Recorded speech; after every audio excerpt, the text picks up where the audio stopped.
Untuk studi kasus pada PT ABC, sebuah perusahaan yang bergerak di bidang teknologi informasi, perusahaan ini memiliki kelebihan dana yang tidak digunakan. Jadi alternatif investasinya di antaranya yaitu deposito berjangka, salah satu jenis produk simpanan di bank yang memiliki jangka waktu tertentu dan memberikan bunga yang tetap. Ciri, bukan ciri-cirinya perusahaan. Lupa dihapus. Keuntungannya aman, terutama untuk dana besar, returnnya tetap, dan cocok untuk perusahaan yang ingin menjaga stabilitas dana cadangan. Kekurangannya tidak fleksibel, returnnya lebih rendah dibandingkan saham, dan terkena pajak bunga. Deposito berjangka adalah pilihan investasi konservatif yang cocok untuk PT ABC jika tujuan utamanya adalah keamanan dana dan stabilitas return, terutama untuk dana ideal yang belum akan digunakan dalam waktu dekat. Yang kedua pilihannya adalah obligasi. Obligasi adalah surat utang yang diterbitkan oleh pemerintah, perusahaan, atau lembaga lain untuk mendapatkan dana dari investor. Dengan membeli obligasi, investor meminjamkan uang kepada penerbit obligasi, dan sebagai imbalannya investor akan menerima bunga secara berkala, serta pengembalian pokok. Keuntungan obligasi, pendapatannya tetap dari kupon, cocok untuk investasi jangka menengah hingga panjang, resiko lebih rendah dibandingkan saham, obligasi negara dijamin oleh pemerintah, aman, dan bisa dijual di pasar sekunder. Kekurangannya, resiko gagal bayar terutama pada obligasi korporasi, resiko pasar jika suku bunga naik, harga obligasi bisa turun, likuiditas, tidak semua obligasi mudah dijual, dan tidak sefleksibel deposito untuk jangka pendek. Bagi PT ABC, obligasi bisa menjadi pilihan karena memberikan imbal hasil tetap lebih tinggi dari deposito dengan tingkat risiko yang masih dapat dikendalikan.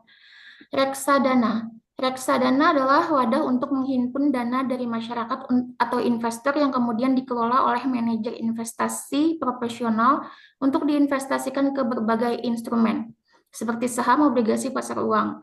Dengan berinvestasi di reksadana, PT ABC tidak perlu mengelola investasi sendiri karena sudah dilakukan oleh pihak profesional. Keuntungan reksadananya dikelola oleh ahli, diversifikasi otomatis menurunkan risiko, modalnya relatif kecil, liquid, bisa dijual kapan saja, tidak ada pajak atas capital gain untuk investor perorangan. Kekurangannya, biaya pengelolaannya yang dipotong dari hasil investasi, return tidak dijamin, resiko pasar, terutama pada reksadana saham dan campuran, kinerja tergantung keahlian manajer investasi.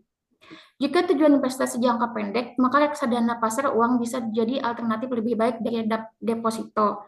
Untuk jangka menengah panjang, reksadana pendapatan tetap atau campuran bisa memberikan return menarik dengan risiko terkendali. Reksadana saham cocok jika PT ABC siap dengan risiko fluktuasi dan ingin potensi return tinggi. Yang keempat, pilihan investasinya saham. Saham adalah bukti kepemilikan atas suatu perusahaan. Ketika PT ABC membeli saham dari perusahaan lain, maka PT ABC menjadi pemilik sebagian dari perusahaan itu dan berhak atas keuntungannya serta kenaikan nilai dari saham itu.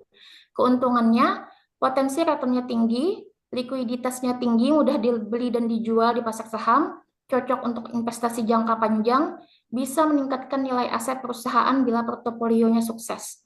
Resiko saham fluktuatif, harganya bisa naik atau turun dalam waktu singkat. Resiko kerugiannya besar, terutama jika salah pilih saham atau kondisi pasar memburuk, tidak ada jaminan dividen, dan butuh analisis yang baik terhadap fundamental dan teknik perusahaan. Jika PT ABC memiliki kelebihan dana yang tidak dibutuhkan dalam jangka pendek dan memiliki toleransi risiko tinggi, investasi saham bisa memberikan potensi return besar.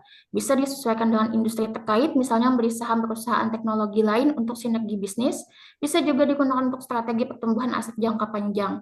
Yang kelima, pilihannya instrumen pasar uang. Instrumen pasar uang adalah surat berharga untuk produk keuangan berjangka pendek, biasanya di bawah 1 tahun yang digunakan oleh pemerintah, bank, atau perusahaan untuk memenuhi kebutuhan likuiditas jangka pendek.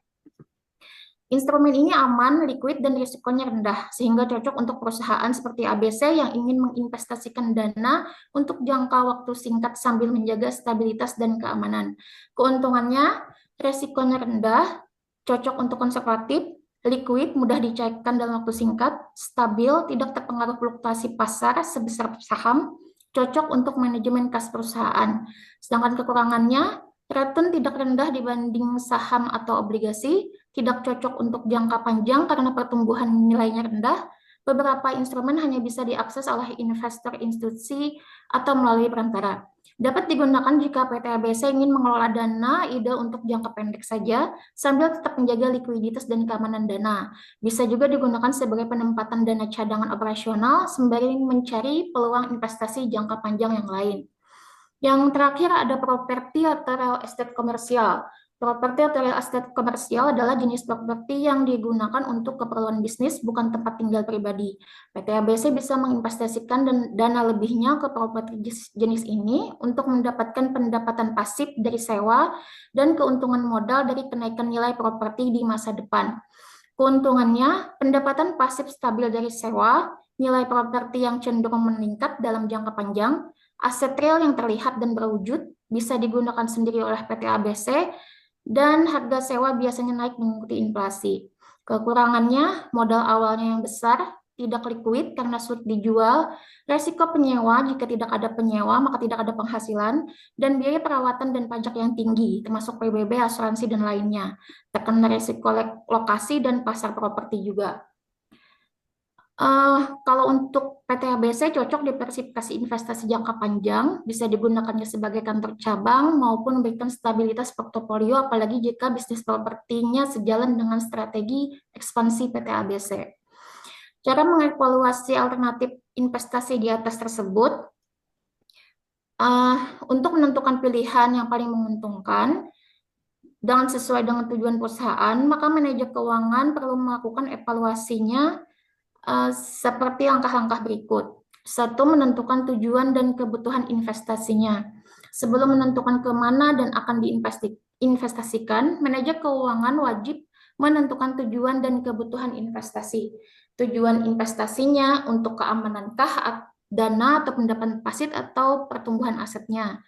Kemudian jangka waktu investasinya, apakah jangka pendek, jangka menengah, atau panjang. Toleransi resiko yang dapat diterimanya, konservatif atau moderat atau agresif. Dan kebutuhan likuiditasnya, apakah dana mudah dicairkan apa tidak. Kemudian membandingkan resiko, return, dan likuiditas tiap instrumen. Penting untuk membandingkan 3 faktor tersebut. Resiko yaitu adalah potensi kehilangan sebagian seluruh nilai investasi. Semakin tinggi resiko, semakin besar kemungkinan kerugiannya. Tetapi biasanya juga diikuti dengan potensi return yang lebih tinggi. Sedangkan return adalah keuntungan yang diharapkan dari investasi, biasanya berupa bunga, dividen, sewa, atau kenaikan nilai aset. Likuiditas adalah menunjukkan seberapa cepat dan mudah aset bisa dijual untuk dicairkan tanpa kehilangan nilai signifikan. Yang ketiga, menggunakan analisis keuangan seperti ROI, NPF, IRR, dan payback period. ROI adalah mengukur seberapa besar keuntungan yang diperoleh dari investasi dibandingkan dengan biaya investasi. NPF adalah selisih antara nilai sekarang dari arus kas masuk dan nilai sekarang dari arus kas keluar selama masa investasi. IRR adalah tingkat diskonto yang membuat NPF dari semua arus kas investasi sama dengan 0, menunjukkan tingkat pengembalian rata-rata tahunan investasi. Payback period yaitu periode waktu yang dibutuhkan untuk mengembalikan modal awal investasi dari arus kas masuk. Yang keempat, menilai kesesuaian dengan strategi dan nilai perusahaan. Kesesuaian berarti investasi yang dilakukan harus selaras dengan visi, misi, tujuan bisnis, dan nilai perusahaan. Investasi yang cocok tidak hanya mengejar keuntungan finansial, tapi juga mendukung arah dan budaya perusahaan. Menilai kesesuaian investasi dengan strategi dan nilai perusahaan membantu PT ABC memastikan bahwa kelebihan dana tidak hanya menghasilkan return finansial, tetapi juga menguatkan posisi bisnis dan budaya perusahaan. Hal ini penting untuk keberlanjutan dan pertumbuhan jangka panjang. Yang kelima, melakukan diversifikasi agar risiko terkelola dan peluang return meningkat. Diversifikasi adalah strategi investasi yang dengan cara menyebar dana ke berbagai jenis aset atau instrumen investasi yang berbeda, bukan hanya menempatkan seluruh dana pada satu jenis investasi saja. Diversifikasi adalah cara efektif untuk mengelola risiko investasi dan sekaligus meningkatkan peluang mendapatkan return yang optimal. Dengan diversifikasi, PT ABC dapat memanfaatkan berbagai peluang pasar sekaligus mengurangi potensi kerugian besar yang berasal dari investasi tunggal. Yang ketiga, mengenai resiko yang terkait kelebihan dana dan bagaimana dalam mengelola resiko tersebut, manajer keuangan PT ABC harus mengenali berbagai resiko investasi lalu mengelola resiko tersebut dengan strategi yang tepat agar kelebihan dana dapat berfungsi optimal dan aman. Pengelola resiko yang baik juga membuat perusahaan menjaga stabilitas keuangan dan memaksimalkan return investasi. Cara manajer keuangan PT ABC mengelola risiko investasi yaitu satu, diversifikasi portofolio, yaitu menyebarkan investasi ke berbagai instrumen, mengurangi ketergantungan pada satu jenis aset atau sektor tertentu. Contohnya investasi sebagian di dana di deposito, sebagian di saham, lalu sebagian di properti. Kemudian yang kedua, menentukan profil risiko dan kebijakan investasi. Menyesuaikan investasi dengan toleransi risiko PT ABC, konservatifkah, moderatkah, agresif, membuat kebijakan investasi tertulis yang jelas mengenai batas maksimum risiko, alokasi aset, dan jenis instrumen yang diperbolehkan. Yang ketiga, analisis dan pemantauan berkala. Melakukan analisis risiko dengan return sebelum investasi, memantau kinerja investasi secara rutin, dan mengambil tindakan korektif jika ada risiko yang meningkat atau kondisi pasar yang berubah. Yang keempat, menggunakan instrumen lindung nilai. Untuk resiko valuta asing bisa menggunakan kontrak forward atau opsi valuta asing.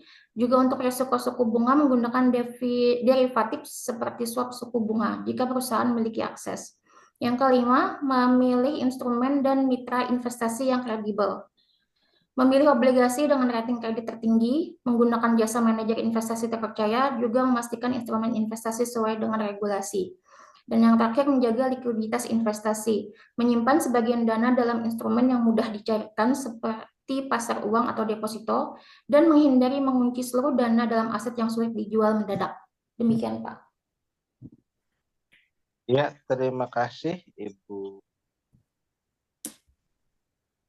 Ini telah presentasi memaparkan hasil pembahasan di kasusnya dengan baik.